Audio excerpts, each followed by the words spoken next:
Nah, berikut kita bentuk komposisi antara refleksi geser dengan refleksi.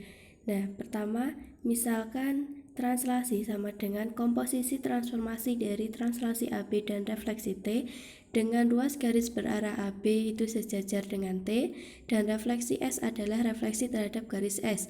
Maka komposisi transformasi dari refleksi S dan translasi itu sama dengan komposisi transformasi dari refleksi S terhadap komposisi translasi AB dan refleksi T. Sama dengan juga komposisi transformasi dari refleksi S terhadap komposisi refleksi T dan translasi AB.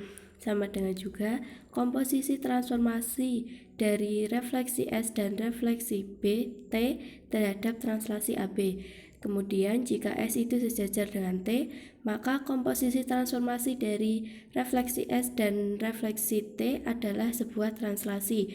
Itu menurut teorema 4.3.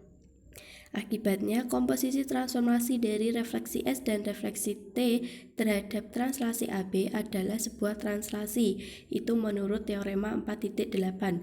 Nah, kemudian jika S berpotongan dengan T, maka komposisi transformasi dari refleksi S dan refleksi T adalah sebuah rotasi. Itu menurut teorema 5.4. Akibatnya, komposisi transformasi dari refleksi S dan refleksi T terhadap translasi AB adalah rotasi. Itu menurut teorema 5.13. Dengan demikian, komposisi transformasi dari refleksi S dan translasi adalah sebuah translasi atau sebuah rotasi. Kemudian bagaimana bila komposisi yang dibentuk adalah komposisi transformasi dari translasi dan refleksi S? Nah, kita tahu bahwa komposisi transformasi dari translasi dan refleksi S itu sama dengan komposisi transformasi dari translasi AB dan refleksi S terhadap refleksi S. Itu sama dengan komposisi transformasi dari translasi AB terhadap komposisi refleksi T dan refleksi S. Kemudian jika T sejajar, maka komposisi transformasi dari translasi dan refleksi S adalah sebuah translasi. Sedangkan jika T tidak sejajar S, maka komposisi transformasi dari translasi dan refleksi S itu adalah sebuah rotasi. Nah, kemudian maka dari itu komposisi refleksi geser dengan refleksi adalah sebuah translasi atau sebuah rotasi. Nah, kemudian kita bentuk komposisi antara refleksi geser translasi sama dengan komposisi transformasi translasi AB dan refleksi T dengan ruas arah garis AB itu sejajar dengan T dan rotasi A sebesar pi. Nah, kita tahu bahwa komposisi transformasi dari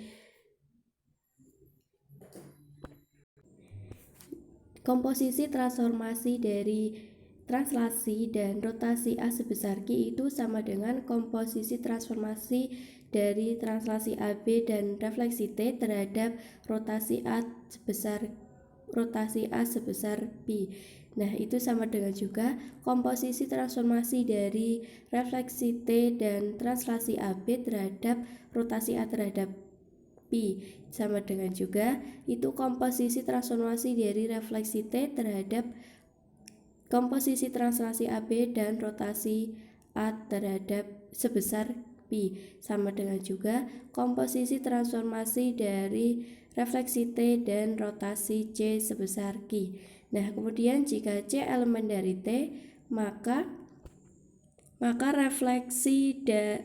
komposisi transformasi dari refleksi T dan rotasi C terhadap sebesar Q adalah refleksi S dengan S melalui B.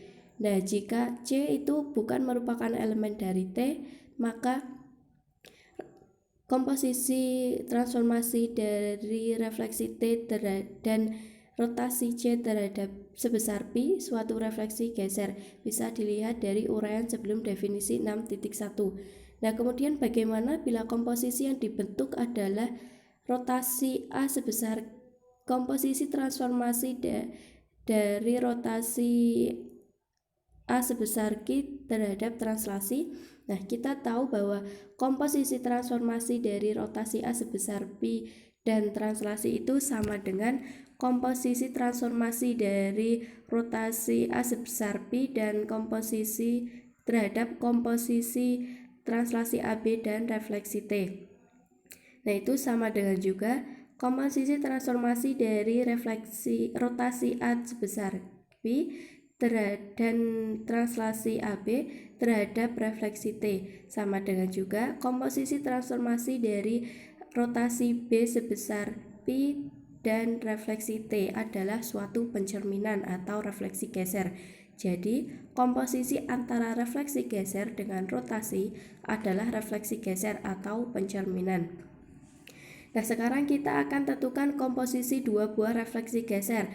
Misal translasi 1 dan itu sama dengan komposisi transformasi dari translasi AB dan refleksi T, dan translasi 2 itu sama dengan komposisi transformasi dari refleksi S dan translasi CD, dengan translasi 1 itu tidak sama dengan translasi 2. Kita tahu bahwa komposisi transformasi dari translasi 1 dan 2 itu sama dengan komposisi transformasi dari translasi AB dan refleksi T terhadap komposisi refleksi S dan translasi CD, sama dengan komposisi transformasi dari translasi AB dan terhadap komposisi refleksi T dan refleksi S terhadap translasi CD.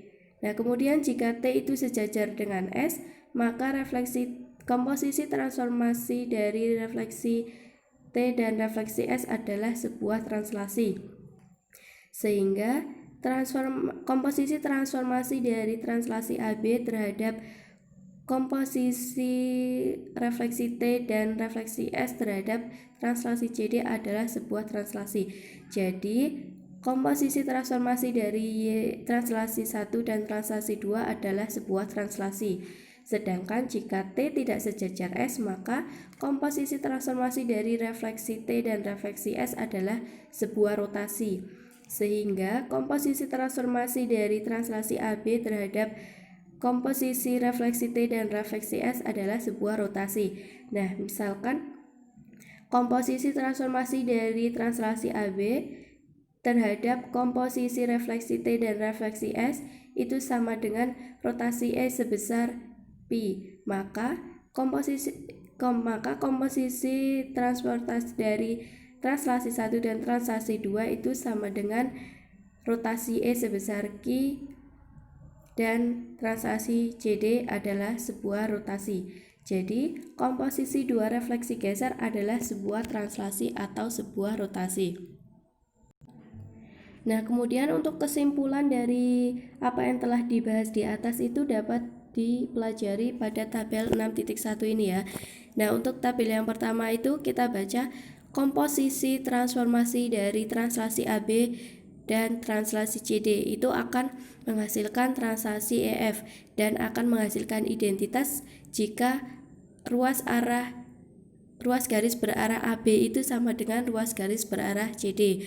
Kemudian untuk komposisi transformasi dari translasi AB dan rotasi F sebesar Q2 itu sama dengan rotasi H sebesar Pi2. Ya, untuk komposisi transformasi dari translasi AB terhadap dan refleksi S itu akan menghasilkan translasi bila S itu tegak lurus dengan ruas garis berarah AB dan akan menghasilkan refleksi R bila R itu sejajar dengan S dan ruas garis berarah AB itu tegak lurus dengan S.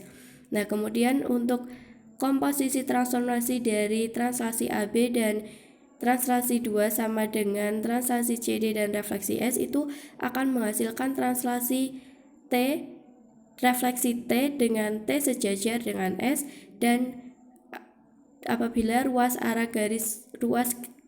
garis berarah AB itu tegak lurus dengan S dan akan menghasilkan translasi bila ruas garis berarah AB itu tidak tegak lurus dengan S. Nah, untuk untuk kolom kedua 3, 4 itu bisa dipelajari sendiri. Nah, kita akan lanjut ke berikutnya.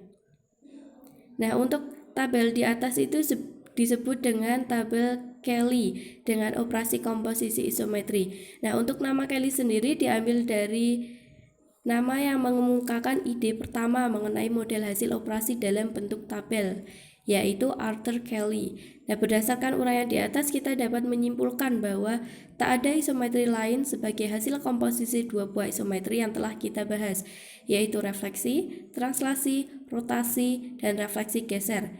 Dengan demikian kita peroleh teorema 6.9. Teorema 6.9 ini berbunyi himpunan isometri G yang anggota-anggotanya refleksi, translasi, rotasi, dan refleksi geser adalah tertutup terhadap operasi komposisi.